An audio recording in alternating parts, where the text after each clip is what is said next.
Hello, everybody. Thanks for joining me on this Monday afternoon. I think it just started right as halftime commenced for the Knicks and Pistons game. I'm Yossi Goslin, NBA salary cap analyst. You can find my videos on YouTube, the audio on Spotify, Apple, all the podcast providers. And you can follow me on Twitter and Blue Sky on my name for all sorts of salary cap analysis and tweets as the transactions come. And subscribe to my newsletter, Third Apron, for even more deeper salary cap analysis. I'm doing more team by team previews, projecting the offseason. Every team I discuss on this podcast I'll go deeper into some sort of things later on the newsletter. And you could also find all my salary cap information on capsheets.com. Tonight, I'll be discussing the Chicago Bulls upcoming offseason and their general outlook. Joining me today to discuss, you can find him on the Cash Considerations podcast discussing the Bulls, Jason Patt. Jason, thank you for joining me today. Thank you for having me. Excited to talk about the Bulls and another play-in loss to the Miami Heat and everything that comes along with that. Yeah, everything's been exactly predictable these past few years. Other way to really describe it other than the first year when they did really well. Every year's gone exactly as planned. I guess that's a good way to start. There's been endless criticism on the direction, on exactly what they're doing right now. This perpetual middle ground that doesn't seem to be going anywhere meaningful for 3 straight seasons. They've kind of continued to cling on whatever happened in the 2021-22 season. But they now have control of their own draft picks back after doing that Zach LaVine trade. And they have a ton of cap flexibility going forward. So, they had a pretty nice stretch of the second half of the season. But after seeing everything that happened, do you have any confidence at all with all these factors I just mentioned, but also with some of the pieces that they now have, the way they've modified the roster? Do you have any confidence that they could get somewhere consistently competitive anytime soon? Not really, but I mean, so it's funny, we'd say predictable, and they've continuity was a big talking point for the last couple of years. And this year they obviously did make some changes by trading DeMar DeRozan, by trading Alex Caruso for Josh Giddey, by trading Zach LaVine so they had a bunch of different players and they played a whole different way, but they still ended up finishing with that same predictable mid record because they've gone 40 wins, 39, 39, and they've lost the Miami Heat 3 straight times in the play-in. So they've taken a slightly new direction. A lot of fans, including myself, wish they would have kind of leaned a bit harder, more into the rebuild, the tank thing, whatever you want to call it. They did not want to do that. They have stressed young players with experience, Josh Giddey, Kobe White, some of these other guys they've gotten. And those guys, both those players and a lot of the guys had pretty good seasons, relative to expectations, at least after the really slow start to the year. Josh Giddey and Kobe obviously had the really big second halves of the season until they flopped in the Heat game and the play-in and the Bulls got smoked. So there's definitely a bit more optimism, I guess, around those two guys especially. But there are still major question marks about if those two guys are your guys, how good are you really? And again, when you go out and score 90 points in a play-in tournament game against a number 10 seed Miami Heat on your home court, that's a big problem. Kobe White got shut down by Davion Mitchell in the Heat defense. Giddey put up big numbers, but got roasted defensively. And kind of all those questions that, a lot of fans were riding high with that 15-5 stretch at the end of the season, which featured quite a few, I'm not going to say lucky wins, but they got pretty fortunate in a lot of games, honestly. But I mean, they played a lot better. So with those two guys, it's they played really well. Hats off to the improvements they did make the back half of the season. But again, question marks just about how good you really can be if those two guys are your backcourt of the future, and you still need to kind of fill out the roster, and they need a new starting center, I think. I mean, Vooch is still here, God bless him, but I think he wants to go somewhere else, and I'm guessing they'll look to trade him again. Modest Bazelis, good young player, showed a lot of promise this year. We'll have to see how good he is. He's kind of the one. Right now, he's kind of a wild card. If Modest can blow up and be that star guy that they're hoping he can be, that certainly would improve their ceiling a lot as well. And then we'll see what happens with the draft pick this year. They got the draft pick back by trading Zach LaVine. If they would not have traded Zach LaVine and ended with the 12th pick like they just did, they lost the tiebreaker to the Mavs today. that pick would be out the window because it was top 10 protected, I think, or whatever it was. So they will keep it at number 12 this year. Obviously, that's not number one right now. Again, they could win the lottery. It's 1.7% or whatever it is, or top four is like, I think, 9% chance, something like that. If they're able to get another really good player here, they have some cap flexibility, as you mentioned. They'll have some expiring contracts coming off the books. They've talked about playing for cap space in 2026. We'll see how good they are next year if they maybe play for the top of the draft next year. I don't think they're going to try to tank next year. So there still is kind of like, while there is optimism, some more optimism with some of these young guys, there's still some big question marks to just kind of the big picture and how do they get consistently competitive? Like, we still need to see that because so far it's like they can win some regular season games, they can be a mid-team, but I mean, that's still really far away from actual competitiveness and contention when you're getting smoked out of the play-in tournament by the Miami Heat 3 years in a row. Right. So, and this is why I wanted to bring you on, because it's really easy to just default to, believing that in the end it's going to be more or less the same. But just to be in fairness, they finally have made some changes that were needed. Still work in progress. Vucevic was very much available, did not get traded. So they're still they're still working on it, but at least they finally started making the moves. And you just stated all like with these changes, you stated a good like glass half full case for why, okay, things could maybe get better. But at the same time, for me, it's going to be a little hard to trust that based on their process that they'll get to that place that even they want to at least be where, for most fans, I think a lot of them understand that, hey, if you got to take like it's usually want to take a wider step back and really like, start from the ground up. If you want to build something sustainable that could potentially contend for championships, they're mostly it seems like it's about just at least being in the playoffs as quickly as possible. And often that doesn't work. It hasn't really worked for them. But so what my main issues is you look at the Vucevic trade. That's like the biggest giveaway where they paid a lot to bring him in. Even if he was like immediately the player that they were expecting him to be, like that he was producing in Orlando, there's still a lot of flaws with him. He can't protect the rim very well. Really hard to contend with that type of center. Then they go out and get DeRozan, another very flawed player in his own right. Creates shots very well for himself, but isn't particularly great at other stuff. And then Giddey, I think, just another great example, a guy who just flawed in so many different areas, despite the great season he had. So even though they now have a ton of flexibility, they have their own draft picks, I just have some issues being able to trust that they will be able to put the right pieces together to even just get something sustainable and competitive and just something that gets them into like the 6 to 7 seed range. But you also touched on what I wanted to ask next about a rebuild, an actual rebuild.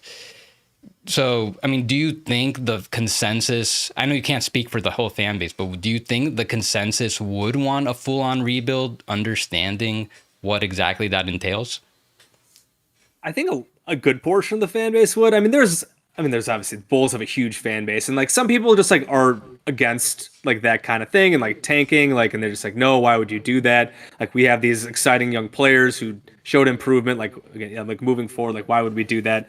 But I do think there's a lot of fans. The Bulls have been so either mid or straight up bad since Tom Thibodeau era. The 2015 was the last time they won a playoff series. So it's been a decade since they've won a playoff series. They've like won 3 playoff games since then. So it's like, and like they kind of did when they traded Jimmy, they like kind of did they were bad for several years. They'd never like fully committed to like a full out like tank job though. Like that first year after trading Jimmy, they started 3-20, and then they like won 7 games in a row. And Nikola Mirotic came back, and they won enough where like they weren't able to like get super high, and they got the 7th pick that year, and that was the Luka draft. Like, if they would have actually like fully tanked that year, and maybe they end up with Luka Doncic, we're talking about a whole different like last decade of Bulls basketball. But they've been bad, but they just like haven't quite been bad enough. They've been saddled like seven picks 3 years in a row, and their fourth pick they made was Patrick Williams.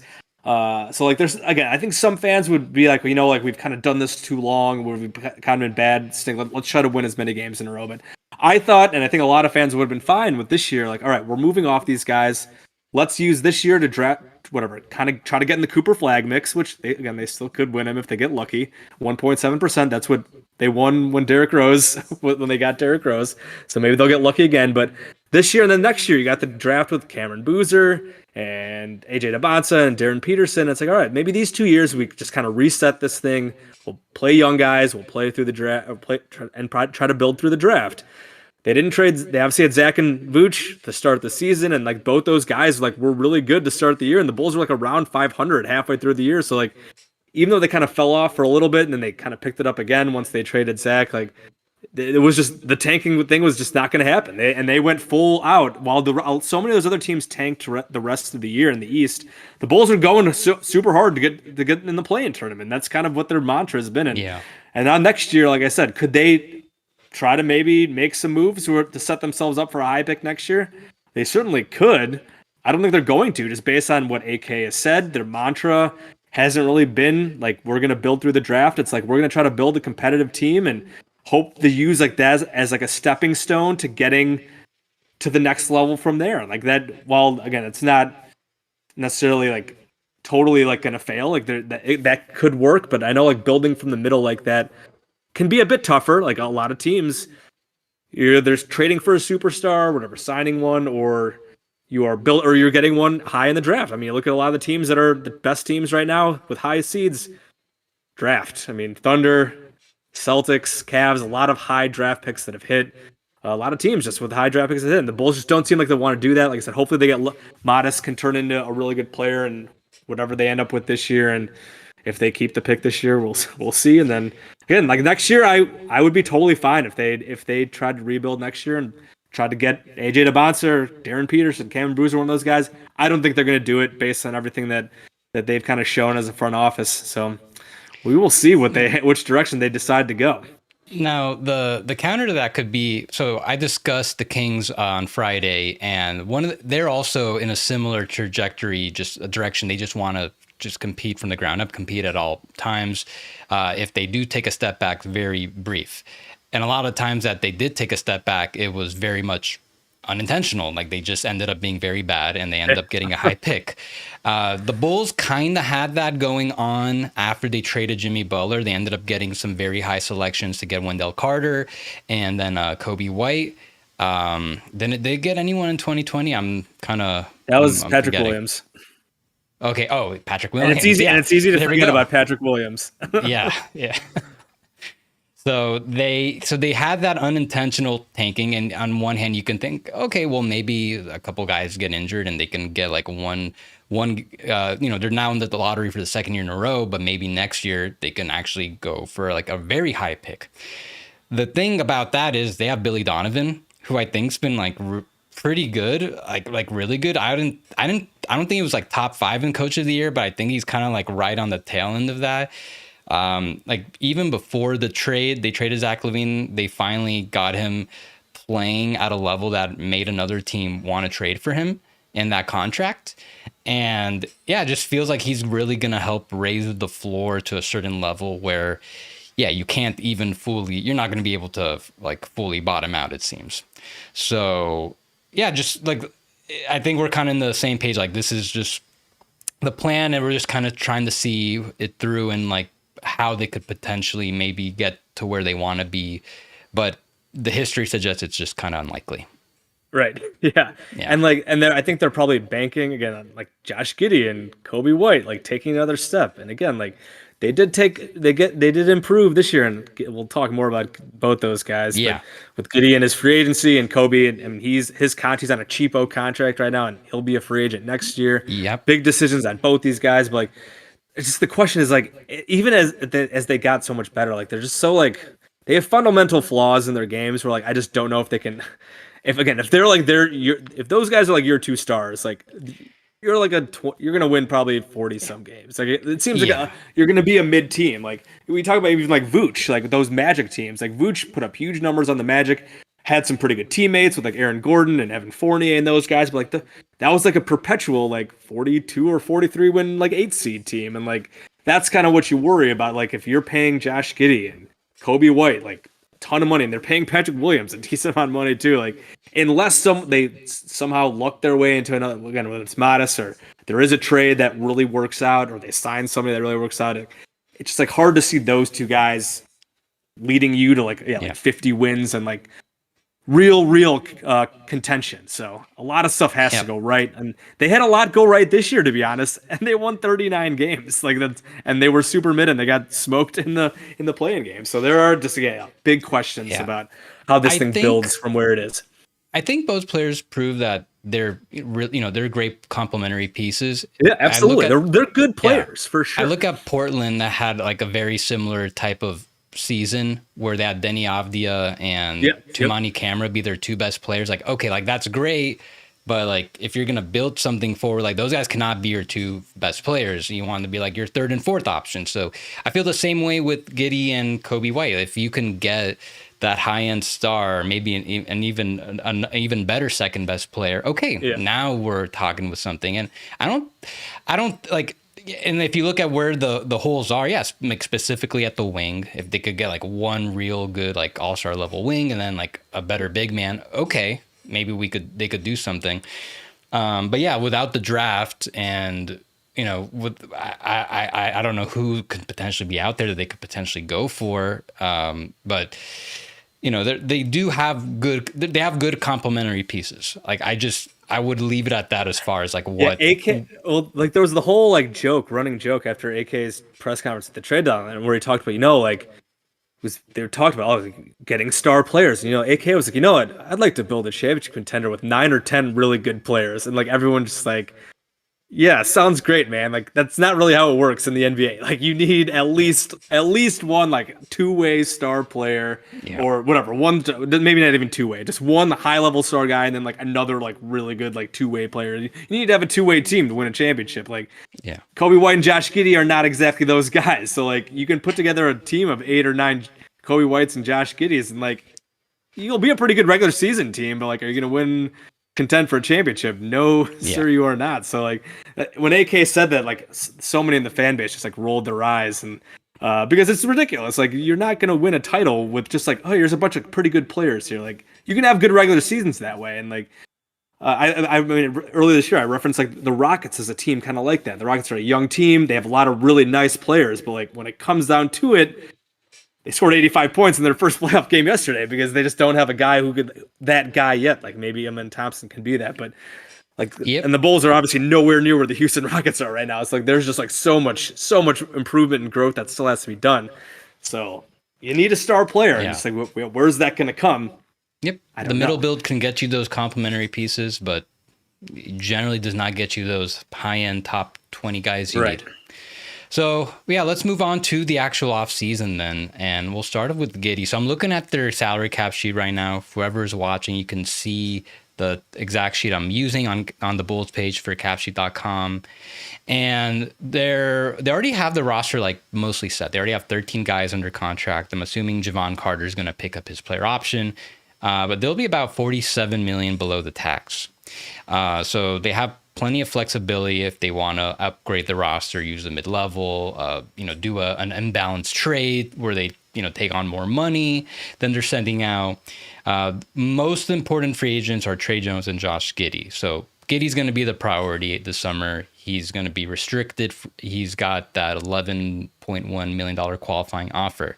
So when they acquired him, I felt like they were setting themselves up to overpay him just given what they gave up for him, and they didn't give him an extension, and then he ended up having the best stretch of the career. So I think a lot of people might be looking at this and being, wow, now they really have to pay him even more. Maybe they should have locked him up earlier.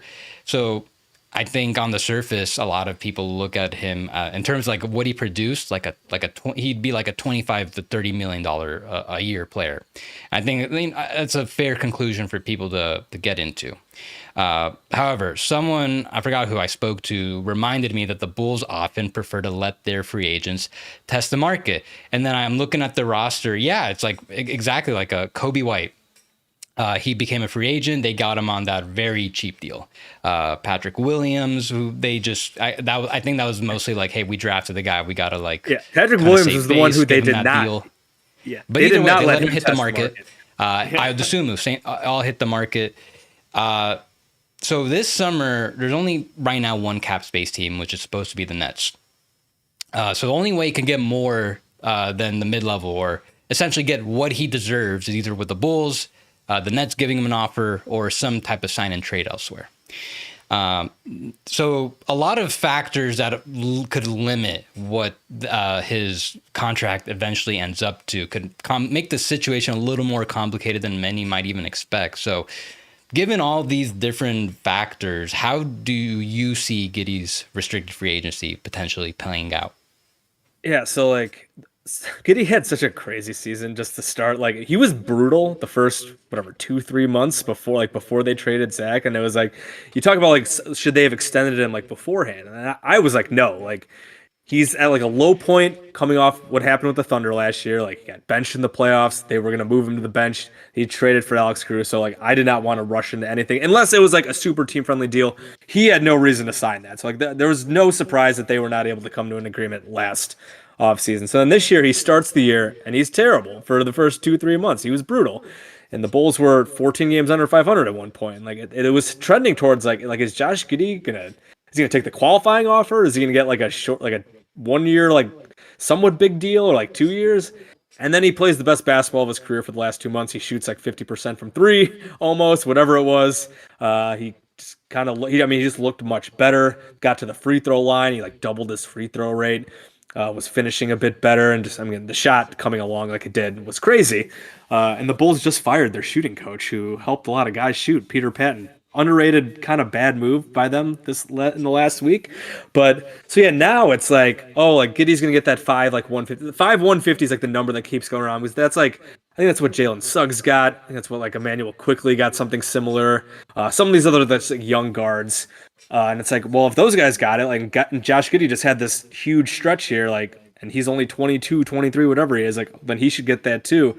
And it's like, I mean, I guess, like, just again, with like the flaws and just the question marks around, like, again, building around him as like your guy, because something that we've talked about in cash considerations is like, like, yeah, Giddey's a good player, but if it's a situation where like you have to like build the team like around him and like he's like running the show, like he's good, but he's like not good enough, I think, feel like to run your show. Again, unless you have another just like total stud. The problem there is then if you get another whatever stud or two, can Giddey still be effective? Because his effectiveness waned playing next to Shai Gilgeous-Alexander, next to Jalen Williams, like last year, and that's when he started to kind of fall off. And Chet Holmgren there, obviously, as well as like the Thunder rose, Giddey kind of fell off.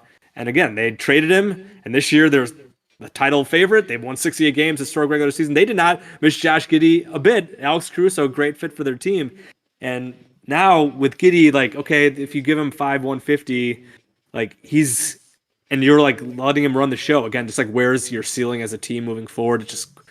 But like it does seem like they'll probably give it to him. Like I personally would let him hit the market. But they did not let Patrick Williams hit the market. They gave him 5 years, 90 million. It looked okay at the time, and now he is terrible. So like I hope they let Giddey hit the market. Like, are the Nets gonna give him that contract? I don't know if they're in the position to be a team that will do that. Like they might be a bit more patient. I know that there's been like the Giannis stuff out there, or if they go after somebody else. I saw like I think Mark Stein talked about like them being maybe a Kuminga team, but would they just like sign into a big offer sheet just to like make the Bulls match? I don't know, but I would let him hit the market. And then if he doesn't get anything from anyone else, which again, not many other teams in position, as you mentioned, you maybe try to squeeze him a little bit to get a little more team friendly. If you have some leverage there, use it because again, as like good as he looked for a couple months here, he's still got to prove it over seasons and prove that you can like win you meaningful games. And when the Heat game rolled around, he was getting targeted relentlessly on defense and just wasn't effective. So like, again, I don't want to just go run out and be like, hey, here you go, Josh. Here's 5 years, 150 plus million, and call it a day. Like, see if he of another team. Let him Let him look at other offer sheets if they're out there. If not, maybe you try to squeeze him a little bit. You get him at 25 million maybe instead if you can. But I would assume he's going to be back. Like you mentioned that it's like you make that trade with the Caruso trade where it's only for him. Like you're kind of locked in on him and like kind of forced to pay him. Like I'd be shocked if they do not keep him, do not match like almost anything. Like Is there a point where like if the Nets did sign him like a huge offer sheet, would they maybe try to work out a sign and trade if they could? Again, the Nets have cap space, so I don't even know if that would actually happen. But or even another team, like if another team tried to work out a sign and trade with him, would they actually give him up? I would guess not. I'm assuming he is back and on a pretty sizable contract, and from there you just got to hope he keeps getting better, and that again you can put the right pieces around him, and that as better players come into the team, that he can continue being effective as opposed to kind of what we saw with the Thunder where his effectiveness waned as some of those other guys took their games to the next level. So to your Nets point, you're asking, could they make an offer sheet just to see if the Bulls would blink? And the answer to that might be yes. This is something I've touched on in when I talk about the Nets or any team with a major restricted free agent this summer, is that back in 2016, 2017, that's what the Nets did. They made these ridiculous offer sheets to Otto Porter, Tyler Johnson, and one other guy I'm missing. Was Alan Crabb one of those guys? Yeah, Alan Crabb, exactly, who they ended up trading for a year after. And all those got matched. Now, I don't think that'll... those were also different times. The cap spike, that was crazy. Sure. Every contract was considered a good contract. Like it was like no contract could be a bad contract right now. Okay, well, you see how that worked out for most teams. And so maybe the Nets could do it. I kind of lean towards probably not. I don't think they'll. I don't really think they would. I don't feel like they're going to go for a guard. I could see them going after Kuminga. I think there's like you can really make, because with the Warriors, like they have such a high roster, like payroll, they can really like make them blink, like make them uncomfortable. With the Bulls, like okay, you could run up his salary a little higher than they're comfortable with, but like how high do you really want to go with Josh Giddey? If you're the Nets, you're not going to give him max contract. Like how high do you really want to go? And if you start to get to like the 30s. You can still kind of like talk yourself into that if you're the Bulls. So we'll see. I would guess that's not really going to be a factor. I kind of struggle to see what the market is, because even last year when I was trying to figure out who would trade for him, I did identify the Bulls, but like I was squinting really hard when I said like, okay, the Bulls. Like, so let me ask you really quickly, because you've watched a lot of Bulls this year. Has Giddey improved off the ball? Do you think he's gotten like effective off the ball? I mean, his shooting was so much better. He cut pretty well. I think he improved his cutter. I mentioned like just driving and being more aggressive going to the basket. I mentioned he doubled his free throw rates. Like, I think he has gotten better. Like, we'll see about the shooting. Like, again, he shot so well from three over the last 2 months there. 40, I think it was like 45, 46% after the All-Star break, which is, thinking about just like all the jokes about, oh, he can't shoot, you can just leave him alone. Like, he played really well. Again, in the Heat play-in game, he did not shoot well from three. The Heat used Bam Adebayo to kind of just like roam off of him. They had Bam match up with him and kind of roam around, and just kind of snuffed out the Bulls offense. Again, Davion Mitchell kind of shut down Kobe White. To get his credit, he was playing with like a muscle tear in his hand. It was some like weird injury that he was dealing with. He missed a few games at the end of the regular season. He played through it in the Heat play-in games. Like, sounded pretty painful. So like, again, give him credit for doing that. And he shot well, I think, with this injury for the back like month, I think, or so. They said, I can't remember when they said he actually like suffered it, but so like maybe if that shooting is for real, like that would help the off-ball stuff a lot. Where if teams just like can't leave him alone, if he's taking shots with confidence, like that should help. But again, in that Heat play-in game, they kind of still guarded him like he was a non-threat. And while he scored 25 points that game, the offense was brutal as a whole because of the way the Heat were able to kind of just like snuff out the whole transition stuff. And the half court stuff is definitely a bit of an issue because the transition game was so important for them, and the regular season when the Bulls can get out and run on teams, and in March and April when teams do not want to be guarding teams that are or opponents that are just running the ball down their throat, they had a lot of success that way. The Heat made it a half court game, and we saw Giddey's limitations there. So while the shooting is going to be a big swing factor there in terms of can he keep that up. And can he keep being aggressive? Getting to the line is huge because he was never like a big free throw guy the first couple of years, but there were games where he was getting to the line double digits. He was just driving, throwing his shoulder, getting calls. Like that will help you a lot as well. But again, can he do it when there's game planning, when teams are really selling out to stop the things you're good at? They did not do that in that Heat game. could do that in the regular season. When there's not as much game planning and teams are tired and working their way through the season. So like Giddey just seems like a guy he's gonna give you numbers like no matter what. The numbers will be there. Can he be effective when it actually matters? And that's just like where the question marks lie. Like again, hopefully that shooting is for real. If he keeps being aggressive, getting the line, that should help. But when teams are really selling out to stop what you do best, do you have counters to it? And that's what we'll have to see. The adjustments that will have to continue to make, and if he can keep up this shooting, that'll be really important too. So the reason I ask is because that was the biggest issue why it didn't work with the Thunder. That and on defense, teams stopped guarding him. Yeah, defense is a big. I mean, we talk about his offense and the shooting. Yeah, all we want. The defense is a major problem. Yeah, that's still an issue. So to back to the earlier point where we're talking about, well, maybe what if the Bulls got him? Why didn't they get him an extension earlier if it was going to be something potentially considered lower market value, whatever that means?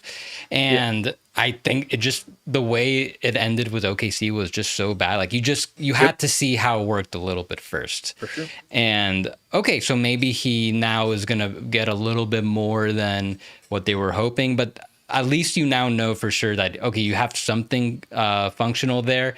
And if the shot is for real, he can function a little bit more off the ball, then that definitely helps a little bit more. So like I mentioned earlier, I think I would guess the general public expects him to get 30 mil a year, kind of like what Jalen Suggs ended up getting. If there's no market, I would guess the ceiling is closer to 25-ish, about 16% of the cap. And it could be like a fair kind of compromise with the Bulls. Okay, they're not really fully squeezing him, giving him a little bit closer to what he deserves. Everyone gets a little happy. I think the bigger question is the length, which is something you touched on. Because if he's hoping to get closer to 30 plus million, so now you're getting to a 20% of the cap. Keep in mind, the max is 25%. So if he wants to get even closer to there, okay, then maybe there could be some openness to a shorter deal. And especially seeing what the Rockets just did with Jalen Green, they gave him a 2-year, $70-something million contract. That's, it's kind of unprecedented for a player coming off a rookie scale deal. So maybe we start to see teams get a little more creative that way. Gives Giddey a chance to earn more in the short term, and the Bulls probably get a guy who's fired up to play even harder in the next few years. So yeah, I'm very curious to see. I think even with the market not totally being there, I do think he's in a good spot. The Bulls are in a good spot, and we could see some creativity there with how that plays out. Yeah, a shorter term deal would be interesting. You mentioned the Jalen Green thing, but I mean, him similar, very flawed player, very talented, hasn't really proven anything yet. And you get that kind of deal. And if it is a couple, again, the Bulls have some flexibility here. It's not like they're trying to hoard cap space or anything, at least right now. I know AK has talked about the 2026 free agency, but I don't know if that's really going to be in play. So if it is a couple of years and you're not tied down for that long and you kind of see how it rolls for a couple of years, and if it doesn't work, then all right, he hits free agency again and maybe you move on. And if it does work, then obviously you'll pay him again. If it works, that's great. Hopefully the Bulls are really good and they'll go from there. So I would not hate something like that if he wants a little more money and just to hit free agency again at whatever 25, whatever how old he'll be after a 2 or 3 year deal. I'm curious to see if they just want to be all right, here's 5 years, or maybe can we work out something shorter and kind of go from there. So they'll be interesting to see. Yeah, and I think that's a good natural transition to our next guy, Kobe White, who also took a pretty short-term deal after his rookie scale contract ended. So since signing that contract, he's just supremely outplayed it. Just 2 outstanding seasons in a row, Eastern Conference Player of the Month. He's got only one more year on his deal. For some reason, I thought they had him locked into 4 years, which would have been just 336 or whatever it was. Yeah, no, 3. Yeah, only a 3-year deal. Yeah. So the issue with his contract, he's earning way too little that he's basically unextendable. Now that's kind of what I figured on the surface, because he's making less than what the average salary is in the NBA. So by the rule, he's like he has to get like a certain minimum extension, which is about for next season projected at 4 for 88 or 4 for 89, something like that. So it's called the veteran extension max, and that's basically what like Zubac, Nemhard, and Caruso all took last year because they were making too little. So as I'm looking at the Bulls situation, similar kind of thing where with Giddey's case, on the surface, you think, okay, he's worth this much. But when you really look at the situation, I wouldn't completely dismiss the possibility of him accepting that extension. Like Giddey, I think if he continues this and makes another leap, then you can make discussions about him being like a $30 million a year player plus, in which case he can't, you can't get that in an extension. Got to get that as a free agent. But a lot of hype about the 2026 free agency class, but it's probably not going to follow through because with everyone's extending. The two top free agents, Luka, De'Aaron Fox, they're probably going to extend with their new teams, I imagine. So as more players extend, it's very possible the actual best free agents who make it on the market are the guys who can't extend, like Kobe White and Austin Reeves. I would assume those two guys probably they're probably intending to get the free agency. So I just bring that up because the market might just decrease and there might be less good players available and less teams with cap space. Maybe there's a slight possibility he ends up taking that extension, but not like this offseason. He can wait till like next year to take it. So with all those in mind, it can go like either. There's so many ways this can go with him, with whether he extends or signs a contract. But I think we already know what the answer is for the Bulls, what they think. But like, if let's say he makes another leap, and now you're starting to consider him being like a much more, like his rate's much higher now. Do you think he's like the type of player you'd want to further commit to, like in that level, or do you think it might make more sense for them to sell high on what he's doing right now?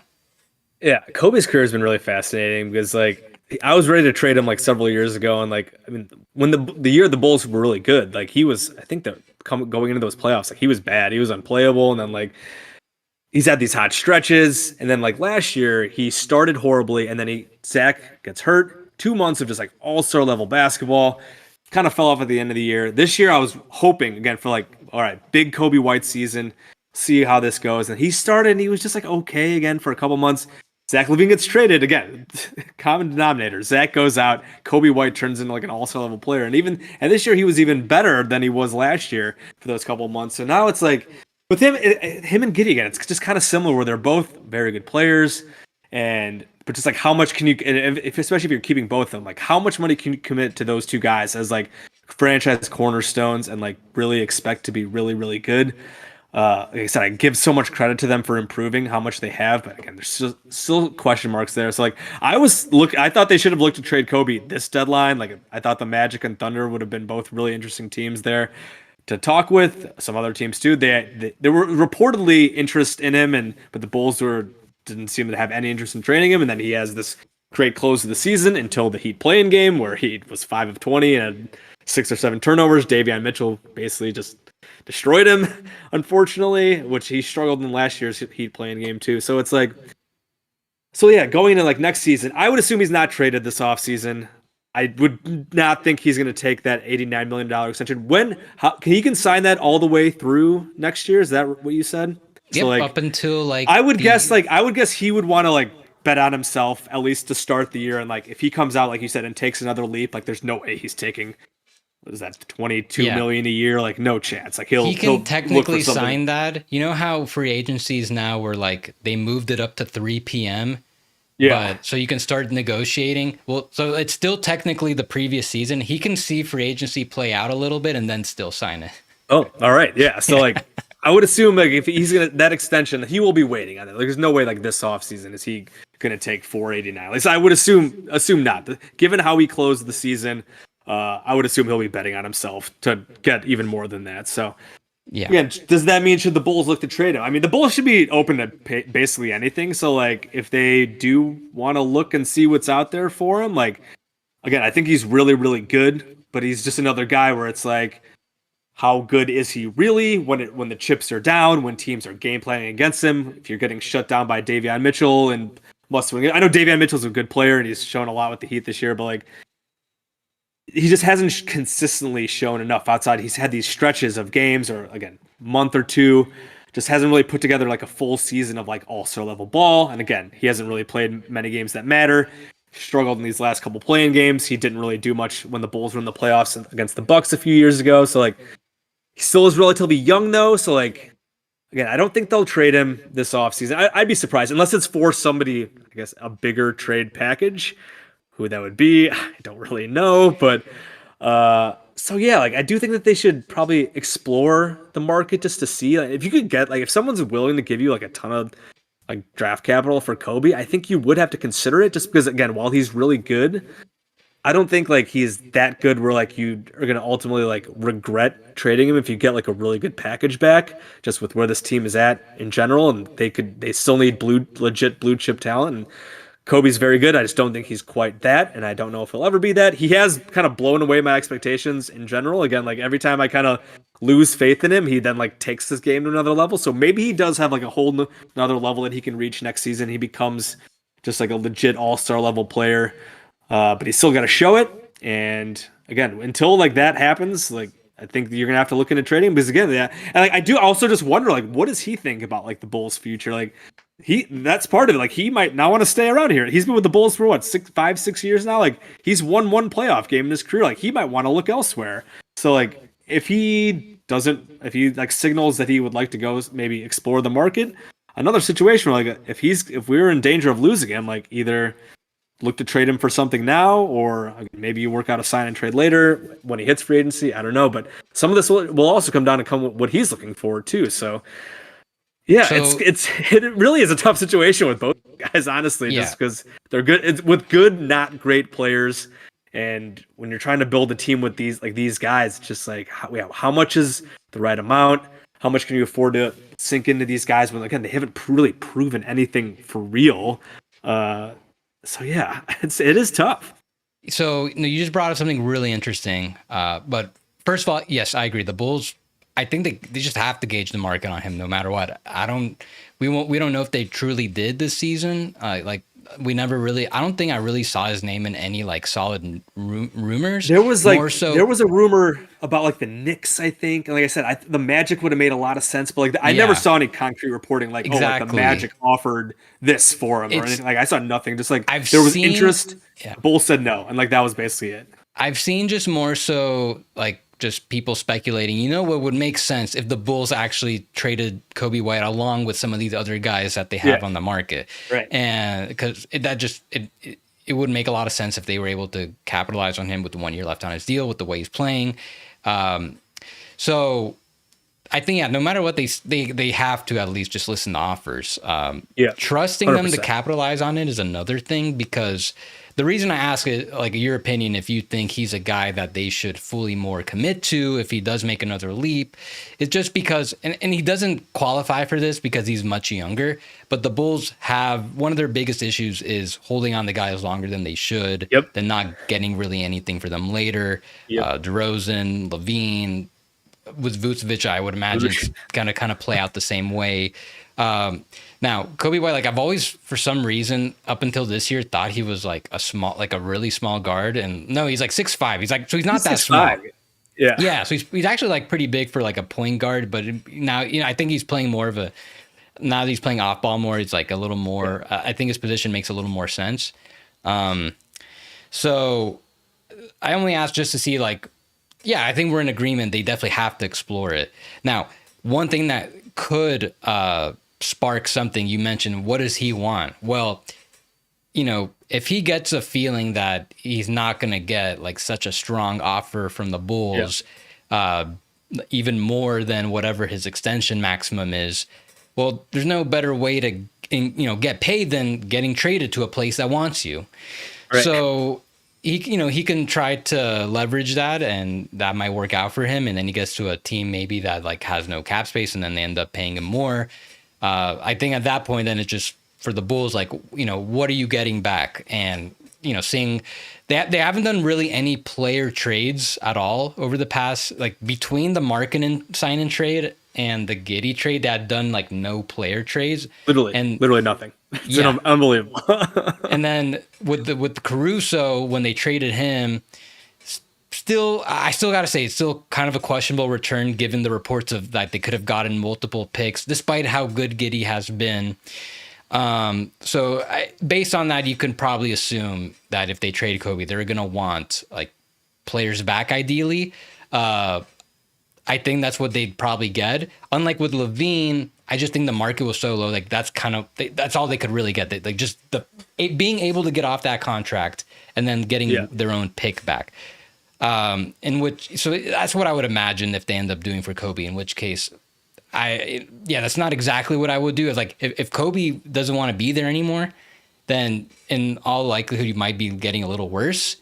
Yeah, and so like why try to tread it a little more with someone who might not be like quite as good, and at that point, like, why not get the picks, take a step back, especially you'd probably get some premium picks for Kobe at that point.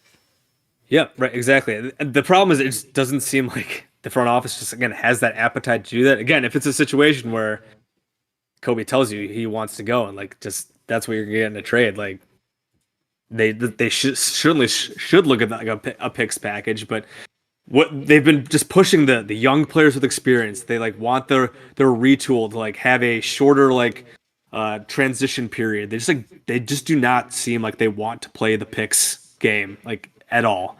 That's why like I'd be surprised if they traded Kobe because they probably would be getting worse in whatever fashion it is, unless it's a trade for someone better, like a superstar player, and they use him to do that. But like otherwise, like they probably would take a step back, and I think they'd probably rather just try to keep him around to stay in that faux competitive lane at least as long until they can make that next big move. And it seems like that's the way they'd prefer to go. Yep. So like I said, I'd be surprised if they traded him this off. Like he's a fan favorite. He can win you regular season games. He's durable. He's gonna probably. I mean, if they brought him back next year, like could he average 25 a game, like 24, 25 a game, like playing in a fast paced offense? No Zach there for a full season, and they just like let Giddey and Kobe run wild. Like I could see him putting up some pretty big numbers and helping himself heading into free agency in a contract year, just like Josh Giddey did. So, yep. So then again, go ahead. I'm just saying, I'm with you. I think they'd only move him if it was up to him. And, even though this front office didn't select him, they still get very much attached to the guys and that they've had. And he is their top internal development player in these past 5 years. I mean, like unless I'm missing someone, he's probably like their best story for like them developing anyone, right? Yeah, he almost won most improved player last year. Again, the year he had this year, he averaged almost 30 points a game for like the last month of the season. Like he is definitely just he was almost kind of left for dead a couple of years ago. I was ready to a lot of the fans were ready to trade him because he was just kind of like a really inconsistent one-way player off the bench who could give you some really fun like 3-point explosions from time to time, but overall he just wasn't very good. But he has really developed. I mean, his handle competes at least a bit better defensively. His finishing around the basket's gotten so much better. It's just like, what is the ceiling there exactly? And again, how when you're building a team, can you pay Josh Giddey and Kobe White $60 to $70 million, taking up like half your cap space? Like, decisions they'll have to figure out and make. So let's get into that then, because that's now here I think we'll start to get into more hypotheticals, all the good stuff. So when looking ahead to 2026, 2027, I'm projecting them with between like $100 to $110 million in cap space right now. So that's not going to be the end product.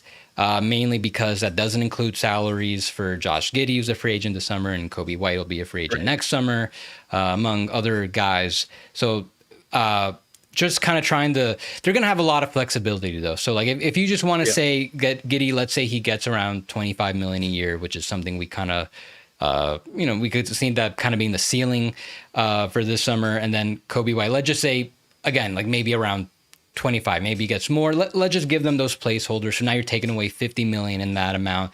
So you're still looking at around like 50 million in cap space for 2026, which would still be max, a 30% max. So you can go get just about everyone. Now, that's probably not how it's going to work. Cap space has not been the method for teams to acquire, to build out their teams, get stars, just because too much extensions are going on now. You got to trade for them. So what the Bulls could do is leverage the threat of this cap space to go after somebody who they want. But I think just more realistically, they have roughly like $80 million in expirings, and by getting their own pick back from Levine, there's no more the protections on it are gone for future years, so that eliminates any complications for them being able to trade their own pick. So now they're pick neutral again, and they've got $80 million in cap space, in expiring salaries. And they just had like what they might consider like a pretty good, somewhat successful season with some new players they might feel excited to build around going forward. So, the thing is, I look at the template now. I wonder if we might be seeing a repeat of 2021 coming up. Especially now that they're finally completely pick neutral. Do you think they could make some very similarly aggressive trades to what they did in 2021? Yeah, so the joke we've been talking about in cash considerations is they trade for Domantas Sabonis, which would literally be like Vooch 2.0, and watching Sabonis get thrown around like a rag doll by the Mavericks in that playing game was like, please don't do that to me. He's obviously a really good player, but I mean, you got the Lithuanian connection with AK. They need a new center. I mean, Vooch is 35. Vooch had a under the radar great season. I am not a Vooch guy, but like he had like the best shooting season of his career. But again, he's 35. He can't move. He can't play defense. They need someone new. But obviously Sabonis can't really move either. Just not a defensive player either. So like that kind of trade, if you're trading like 2 firsts or plus for like Domantas Sabonis, that would be very similar to what they gave up for Vooch. They ended up giving up like 2 lotto picks, I think, for Vooch, and some other salary was in there too. And you worry about them doing that. So again, Sabonis is a good player, and it'd be a similar age too, I think. I think he's 29, 30, Sabonis. Productive player. He'll get you double doubles. Pretty good passer. He's improved his shooting a bit. But again, more of a ground-bound guy. He's not going to protect the rim for you. Again, we kind of saw him with the physicality that the Mavs brought in that front line, just like totally ate him up in that play-in game. I know he's been hurt a bit too, but like a trade like that would make the Bulls better. But again, how much better would it really make them? Like, what is that ceiling there if you're running out Josh Giddey, Kobe White, Domantas Sabonis as like your 3 guys? That'd be kind of similar to, I mean, obviously different style players, but Vooch, DeMar DeRozan, Zach LaVine. Like, I feel like there would be a lot of similarities there. But like, again, with the way that AK is operating, he wants to compete and he wants to win games. Like, I could see him making that move. He did say like he's like, oh, give us patience here. So like maybe he will take a more patient approach, but like that's a move I've considered. I've gone back and forth on if I would want them to go after Zion. I could see Zion being a guy too. I don't know if he's gonna. I don't know what Zion's gonna cost at the trade market. Obviously, they just hired Joe Dumars, the Pelicans, and it seems like there are signs that they might trade him. I know there's some reporting out there that they might wait around and like see like and gauge the market and see what's out there for him. Like, I wouldn't give up too much for him, just because obviously he just can't stay on the court. He's obviously awesome when he does play. Similar flaws in terms of the defense stuff, and I would have questions about how like him and Giddey would coexist and all that. But like, I know like with his contract, he's got a unique contract, right? Where like if it doesn't go well, you can get out of it relatively easily. That right? So like, that kind of gamble on a young player, he's still pretty young too. Like, I wouldn't necessarily hate that if they like tried to get Zion. Like I said, I think it'd be interesting, could be fun. And if it didn't work out, like hopefully like we just wouldn't set them back too much. Because they need a star level player. Zion's a star level talent. He just can't stay on the court, and that's obviously the big question mark there. So like, otherwise, I was gonna say like Sabonis is like, I think that it just feels like a very logical target for what the Bulls are looking for. So I was thinking about the timeline. So they traded for Vucevic in his 10th season. I think Sabonis is in his 9th. So it just finished his 9th. So like, yeah, it's going to be pretty similar timeline. So Yeah, if you do that trade, you're probably getting like I would guess the bonus is going to have a longer prime than Vucevic, I think, but also you're very much getting the tail end of it. Yeah. And just like it's kind of the same thing where I mentioned like all these different guys they brought in, all extremely flawed with Giddey, Vucevic, DeRozan. It kind of feels like ultimately they're just getting these floor raising guys who not necessarily the best fits, but unfortunately just these might be the guys that are just available to them. Who Right. knows? Yep. With like a lot of the star players that get moved around, the Bulls never really got any of them, and maybe a part of that is preference. Preference now matters with star players. Like Yep. they want to, Exactly. they got to be where they want to be, or the worst case, you're going to get a guy who's disengaged and now he's hurting you.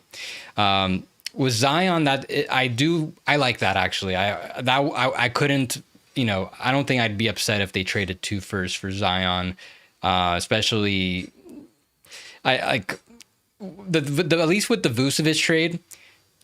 What really hurt, I think, was who those players kind of ended up being. But now 4 years out of it, they kind of came out of it like okay. Like they could be a lot better if they had those players in a much better trajectory.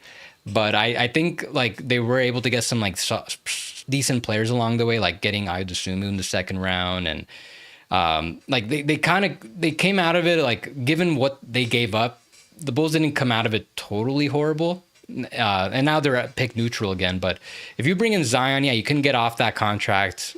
Usually, I think it's like a July guarantee date every summer. So they can't like they have to guarantee it at some point. It's interesting though because I do feel that there are some rumors. Yeah, there are those rumors that Zion might be available, and there might be like a like an impaired. The ownership might want them to trade him. Yeah. And as I look around, when I was discussing the Kings last week, it seems like the Pelicans might be entering a similar type of direction as the Bulls, as the Kings, where I think they want to just get like some kind of stability and trying to make the playoffs every year. Not that, we approve of that direction, but as I think about like what the Pelicans might want, like we talked about Sabonis, I feel like, I could see the Pelicans, if they do trade Zion, maybe wanting a guy like Sabonis to try to bring some stability there. So yeah, I do kind of feel, especially we know the seat has been hot for a while, and I would assume that with the front office, it's a little hotter now than it's been in previous years. So you got to wonder if there's going to be some sort of desperation to do this type of thing. I'm not actually sure if it is hot. Like, it should be hot. Like, I mean, they should have been fired already. I mean, you're crazy looking around. I mean, today, Landry Fields gets fired by the Hawks. Like, around the league, all these guys are getting fired. And, like, AK is still kicking despite having, like, zero actual success, making zero player trades for 3 years. Like, he's done so little. He has, like, so few, like, actual positive accomplishments, like, as a GM, and he's still here.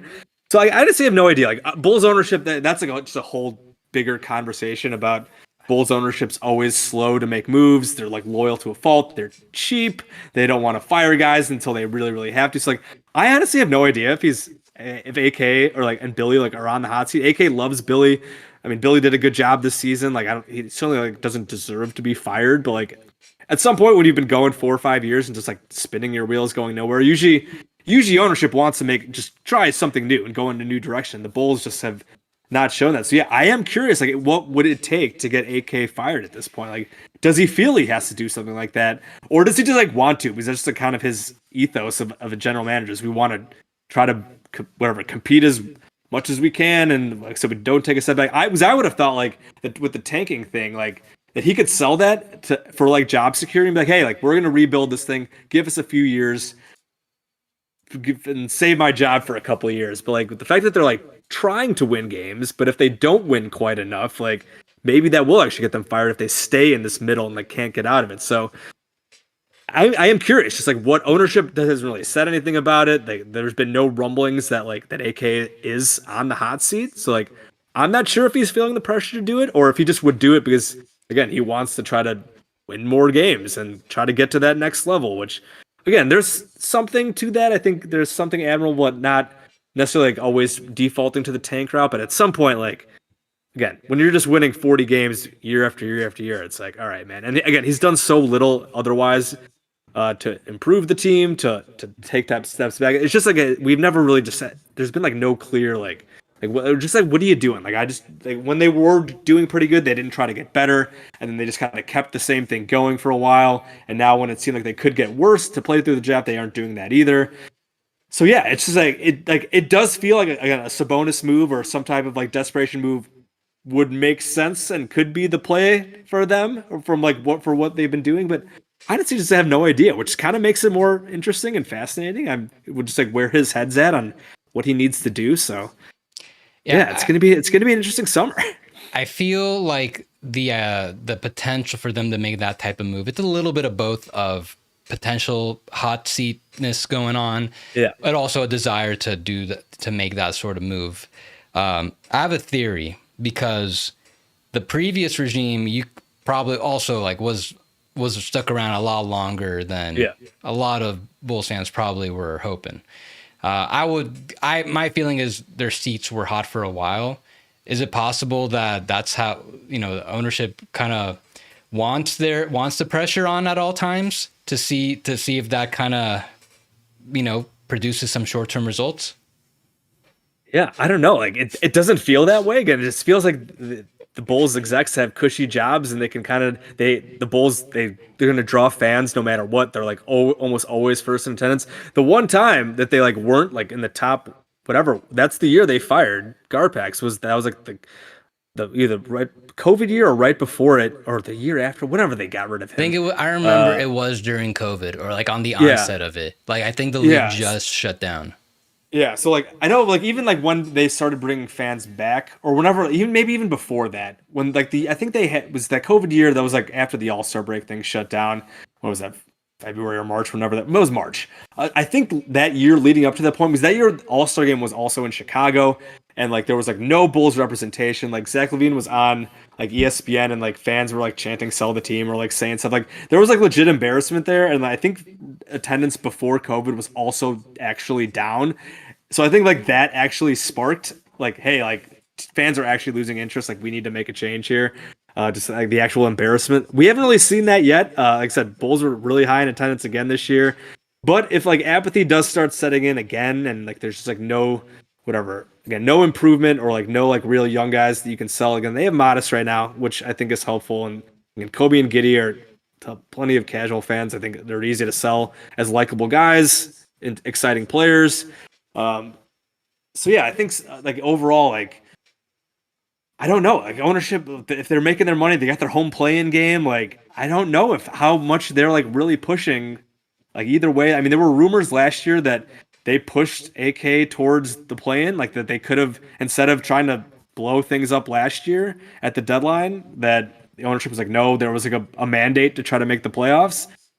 So like I do think that they probably prefer to try to compete as opposed to rebuilding as well. But it also does seem like an AK thing too. So I mean, they kind of seem aligned on that kind of thing where they'd rather compete again than go like the full draft pick route. So Yep. again, I would love like Michael Reinsdorf to come out and like maybe say anything about the state of the franchise, but he hasn't talked yet. And it's very rare. AK has done like a bit more media this year trying to explain where he's at, but it's usually never very uh it usually ends up going very poorly and it's like this guy doesn't know what he's talking about. So yeah, I just never know. Like, as the Bulls ownership's been like just been an issue for a long time with just like how much they invest in the team. And again, they just last week again they made some changes with their front office and their shooting coach they got rid of. Seemed like a well liked shooting coach, Peter Patton.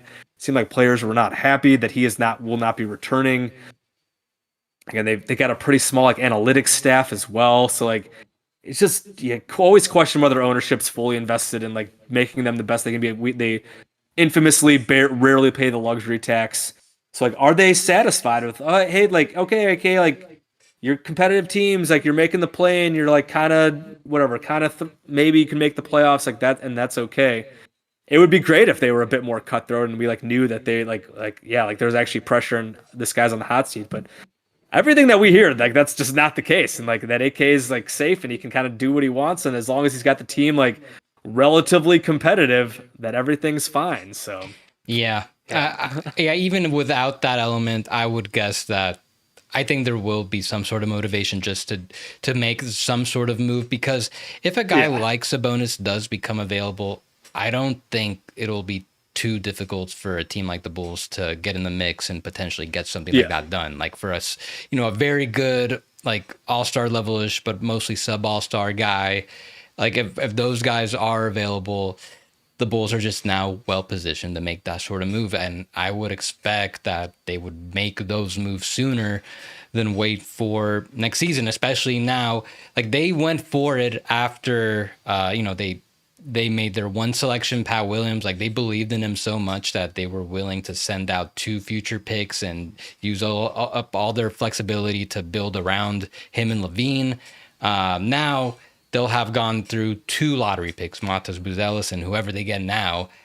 I could see them being like, okay, you know what, we got some nice young talent. We're loaded. We got some expiring. Let's do it. Let's do it now. yep, So we'll see how that plays out. yeah. I wouldn't expect like such greater results than what they've been putting out now, but I think they'd be better. Like I said, they'd be a better regular season team. What then? Like, could they win a playoff series? I guess if everything goes right, I mean, maybe the East. yeah. Once you get past the first couple teams, Yeah. are beatable. But The hard part will be getting like at least one really good defender like they had in Lonzo for right, that brief stretch, because he and Caruso. like that was and Caruso. Yeah, Yeah, they that's don't why have they that were really right. good. They actually were like a good two-way team. They had Caruso, they had Lonzo, and then like DeMar's, Vooch, and Zach, as flawed as they were, pretty good offensive players. So they kind of had a good two-way thing going. Right now, they Yeah, do not have good defensive personnel like anywhere for yeah, the most part. So like how do they need a star level player, and they also need some really good defensive pieces. Of course, they could find those, whether it's in the draft or they'll have again some of the flexibility. Maybe they can find them.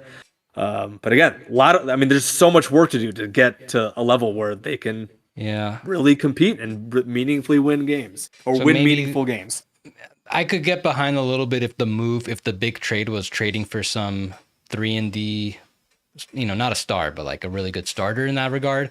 I could also see them then using their mid-level to try to get Nickeil Alexander-Walker or Davion Yep. Mitchell. Like that would kind of fit those roles. But they could also try to sign and trade for those guys. That would help a little bit with those deficiencies, but we'll see. Because if they're gonna if they go after one of those max player guys we mentioned, they got some other holes to fill. So, but they filled them before, so like they made they made a team that was like fundamentally sound, and then until the injuries kicked in. So we'll see. I've also joked about them trying to trade for Kevin Durant, but Kevin Durant's not going to want to go to the Bulls, so he's not going to end up there. But I could see. I mean, that's a move where I could see them again. Big name, sell some tickets. KD, Torrey. Here's the wing that they could put in slot in at the 3. And there you go. Get Kevin Durant. But again, KD's going to cost a lot, and he's going to want to go somewhere where he wants to go. And I'm assuming that's not Chicago, even though we've seen him wear White Sox hats and Bulls jerseys and pictures in the past.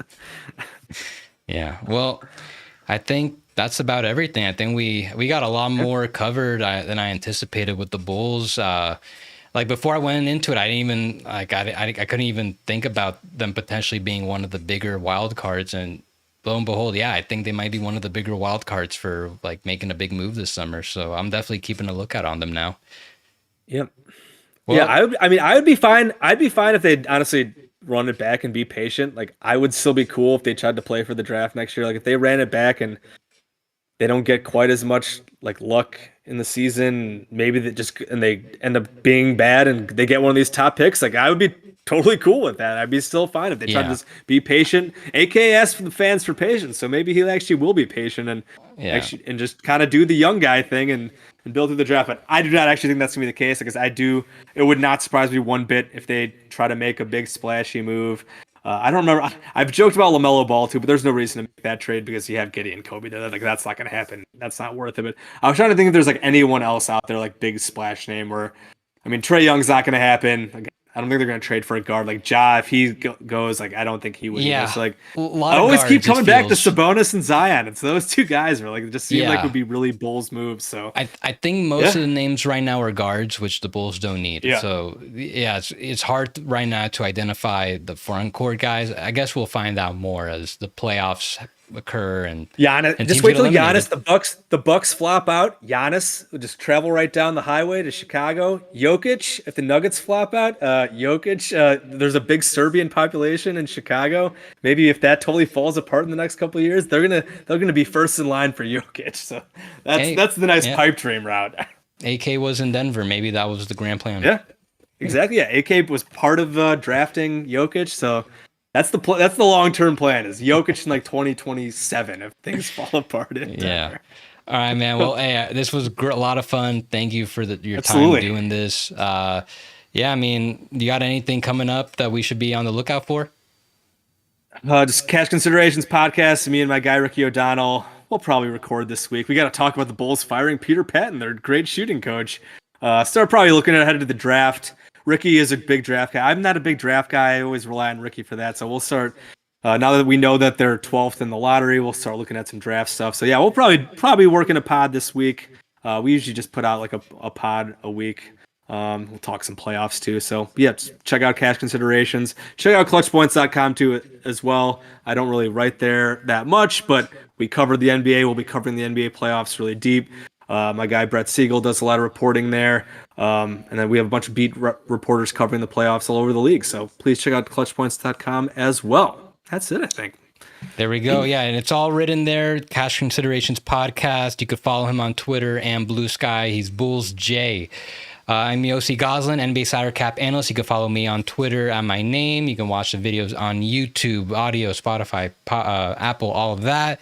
Subscribe to Third Apron. I'm going to have a lot more team-centric stuff coming out over the next few weeks. And yeah, that's just about everything. I'll probably do one more thing this week, and then I'm going to be out of town for a while. So thanks for watching, everybody, and have